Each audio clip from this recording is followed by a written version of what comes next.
They didn't even flinch when I dragged my suitcase through the front door. 15 years gone, and all I got was a glance.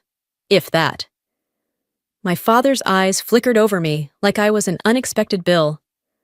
My mother, forever polite, simply asked me to leave my bags in the laundry room.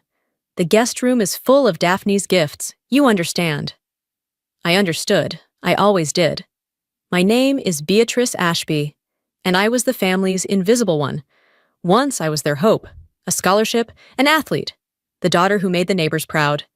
Then I chose the Navy, and after that, I simply disappeared. To them, anyway. In this house, it's as if I never came home at all. Tonight was supposed to be about Daphne, my little sister, her engagement party. My parents had repainted the shutters, strung lanterns from the oaks, lined up trays of canapes and family silver that only came out for holidays or when someone important visited. I was invited, but I knew what that meant. Smile for the photos, keep quiet about the past. Don't linger too long in any one conversation. They sat me at the fold-out table near the kitchen, out of sight. Daphne's friends filled the main hall with laughter and the shimmer of white uniforms. My father toasted to service and tradition, and everyone clinked glasses to Daphne and her fiancé, Ethan. No one asked about my years away. No one mentioned the Navy or what it cost me. And then, just as the room buzzed with pride for Daphne, the door swung open. Major Adam Haynes, in full dress blues, strode in, straight-backed, eyes scanning the crowd. He saw me, stopped cold. The whole party seemed to freeze as he snapped to attention and said, "Ma'am, Commander Ashby." For a moment, silence swallowed everything. I watched my family's faces shift from confusion to shock. In that instant, the years I'd been erased didn't matter. The truth was finally in the room, and it had a name. Mine. There's a certain stillness that only settles in childhood homes when you return after too long, something uneasy, as if the house itself is waiting to see what you'll do next. That was how it felt the morning after Daphne's engagement party. Light spilled through the kitchen windows, dust motes floating above the old linoleum, and I could hear my mother humming softly in the pantry, stacking leftovers from last night's celebration. I lingered in the hallway, letting my fingers drift across the wallpaper, roses faded by sunlight and years. On the family wall, framed photographs lined up like medals. There was my father in his officer's uniform, my mother in scrubs beside a disaster relief tent, and, newly added, Daphne in her dress whites, face beaming with pride. My own photo, high school graduation, hair pulled back, smile too big, was missing. Gone.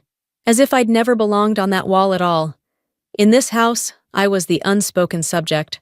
I'd left home at 24, turning down my father's offer to help with a cushy civilian job. The truth was, I'd been recruited for something no one in this town would ever read about in the local news.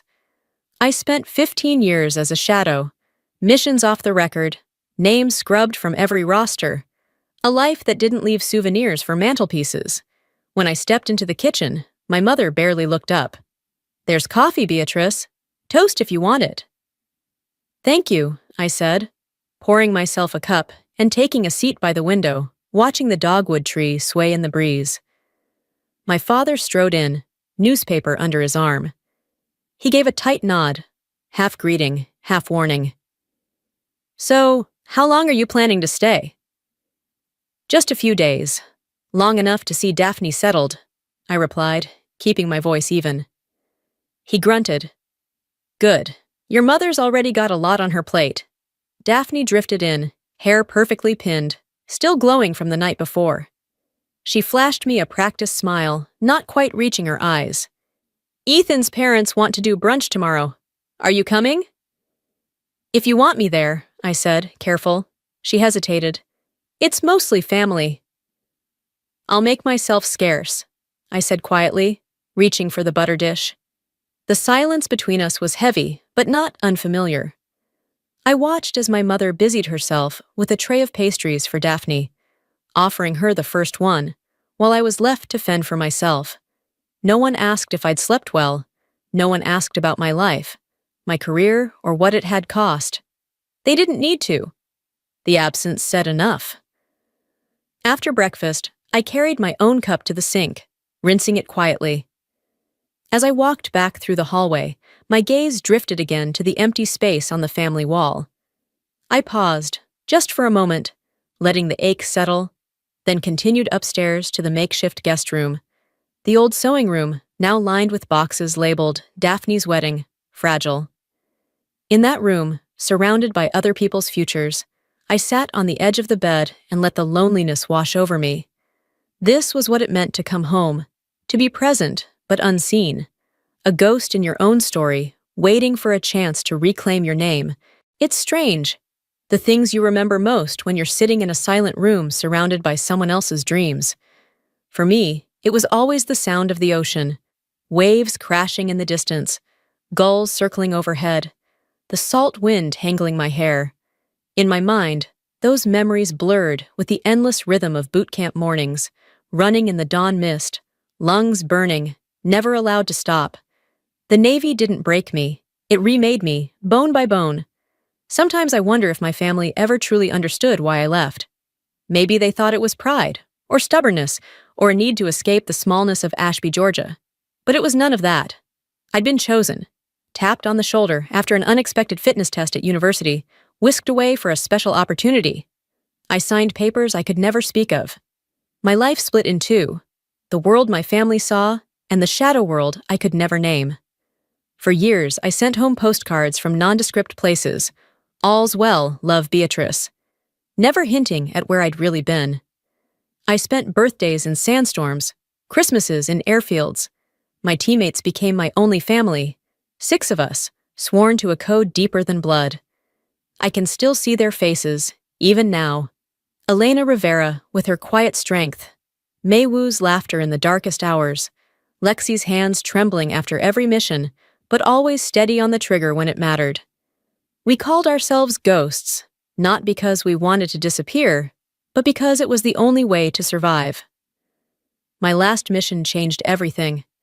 I remember the stench of oil and smoke, the weight of night vision goggles digging into my skull, the cold sweat crawling down my spine as I waited for the signal.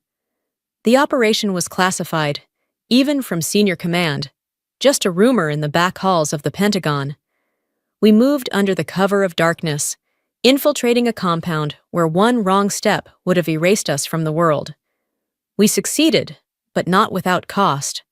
2 never made it home. I wrote the letters to their families myself, hands shaking, unable to say what really happened. When the dust settled, I found myself alone. No parades, no medals, just silence. The only thing waiting for me back home was a family who didn't ask, and a small town that assumed I'd failed because I hadn't brought home a ring or a promotion. I learned to swallow it. Every slight, every whispered question, every time my mother introduced me as our other daughter, she moves around a lot. Even Daphne's friends would whisper when I visited, "Did you hear Beatrice never finished her tour? I think she works abroad, maybe a teacher?" Some mornings, I'd run the perimeter of our old neighborhood, just like I used to before sunrise.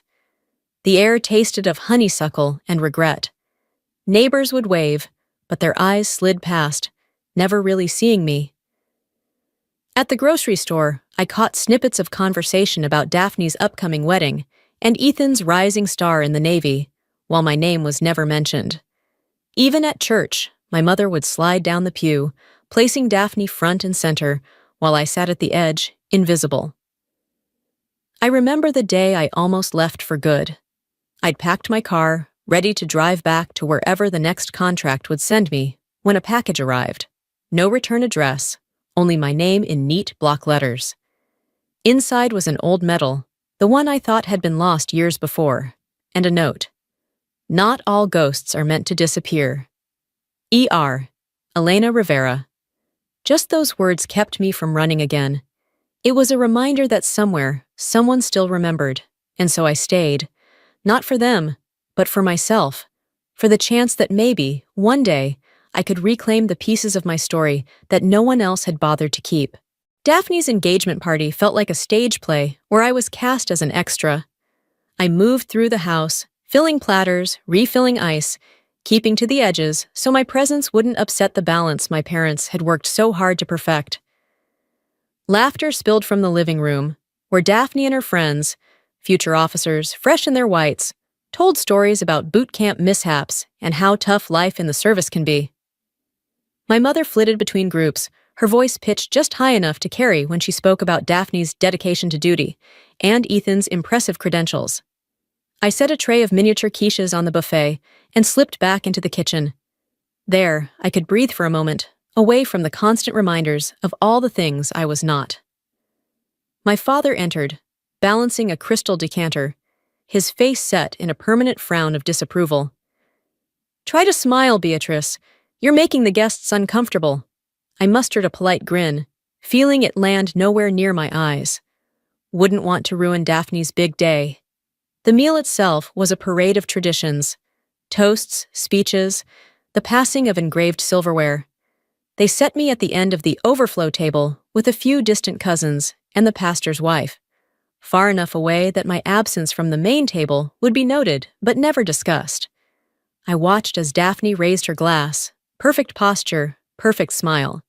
She spoke about the meaning of service, the honor of family, and how she hoped to live up to the Ashby name. When someone asked about me, she gave a dismissive laugh. "Oh, Beatrice. She used to be in the Navy for a while, but she didn't finish. I think she teaches English somewhere overseas now." A few polite chuckles. My face burned, but I forced myself to keep eating, steady, unblinking. My mother made the rounds with dessert, presenting Daphne with a silver cake server she'd kept for a special moment. I reached for a slice, but the plate bypassed me, offered instead to a neighbor's child. My hands returned, empty, to my lap. Then the door opened and the room shifted. Major Adam Haynes entered, his uniform immaculate, medals glinting.